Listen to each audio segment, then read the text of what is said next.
અમેરિકાના રસ્તાઓ પર દોડતી જિંદગીને મોંઘવારીનું ગ્રહણ લાગી ગયું છે. કલ્પના કરો કે જે ગેસ સ્ટેશન પર ક્યારેય ગાડીઓની લાંબી લાઈનો ઓછી થતી નહોતી, ત્યાં આજે સન્નાટો કેમ છવાયેલો છે. 28 ફેબ્રુઆરીએ શરૂ થયેલા અમેરિકા ઈરાન યુદ્ધની જ્વાળાઓ સાત સમંદર પાર અમેરિકામાં વસતા ગુજરાતીઓના ખિસ્સા સુધી કેવી રીતે પહોંચી ગઈ, અને જો આ યુદ્ધ લાંબુ ચાલ્યું તો શું આ વ્યવસાય અને સપનાઓ રોળાઈ જશે?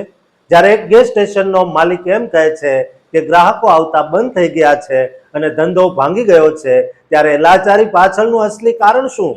વૈશ્વિક તેલના 20% પુરવઠા પર લાગેલો આ બ્રેક શું અમેરિકાને ફરી એકવાર આર્થિક મંદીના ખાડામાં ધકેલી દેશે?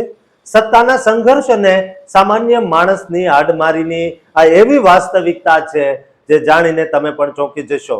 કારણ કે આ માત્ર તેલના ભાવ નથી, પણ આવનારા આર્થિક તોફાનના સંકેત છે, જે ખાસ કરીને ત્યાં ગેસ સ્ટેશન અને હોટેલ ઉદ્યોગ સાથે જોડાયેલા આપણા ગુજરાતી ભાઈઓ માટે ખૂબ જ મહત્વના છે. 28 ફેબ્રુઆરી 2026 થી શરૂ થયેલા અમેરિકા ઈરાન યુદ્ધને કારણે હોર્મુઝની ખાડી બંધ થઈ ગઈ છે, જેને વૈશ્વિક તેલના સપ્લાયને હચમચાવી દીધો છે. પરિણામે અમેરિકામાં ગેસના ભાવમાં પ્રચંડ વધારો ઝીંકાયો છે.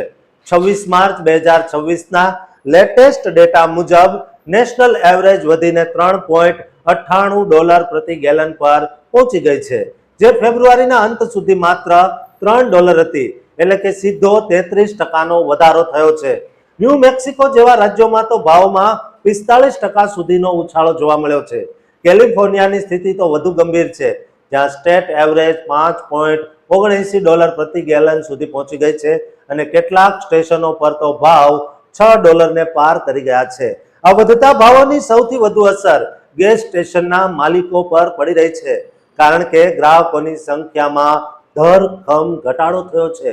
કેલિફોર્નિયાના આર્કો સ્ટેશનના મેનેજર સેમ લાલના જણાવ્યા મુજબ અત્યારે પંપ અને કન્વીનિયન્સ સ્ટોર બંને ખાલી છે, કારણ કે લોકો હવે ગેસ ઓછો ભરાવે છે અને સ્ટોરમાં ખર્ચ કરતા ડરે છે. અમેરિકામાં મોટાભાગના ગેસ સ્ટેશનો ગુજરાતી માલિકોના છે, અને તેમને અત્યારે ગ્રાહકોના ઘટતા વોલ્યુમને કારણે મોટું નુકસાન થઈ રહ્યું છે. એટલું જ નહીં, આની અસર Asian American hotel owners association એટલે કે ઓહા સાથે જોડાયેલા આપણા હોટેલ માલિકો પર પણ પડી રહી છે. યુદ્ધ અને આર્થિક અનિશ્ચિતતાને કારણે લોકોએ ટ્રાવેલિંગ ઘટાડી દીધું છે, ટ્રાન્સપોર્ટ ખર્ચ વધી રહ્યો છે, અને લેબર કોસ્ટમાં પણ વધારો થયો છે. 87% અમેરિકનો માને છે કે આવતા મહિને ગેસના ભાવ હજુ પણ વધશે. જો આ યુદ્ધ લાંબુ ચાલશે તો ટ્રાન્સપોર્ટ કોસ્ટ વધવાને કારણે હોટેલ, રેસ્ટોરન્ટ અને અન્ય તમામ વ્યવસાયો પર માઠી અસર પડશે, અને અમેરિકામાં રિસેશન એટલે કે મંદીનો ખતરો પણ તોળાઈ રહ્યો છે.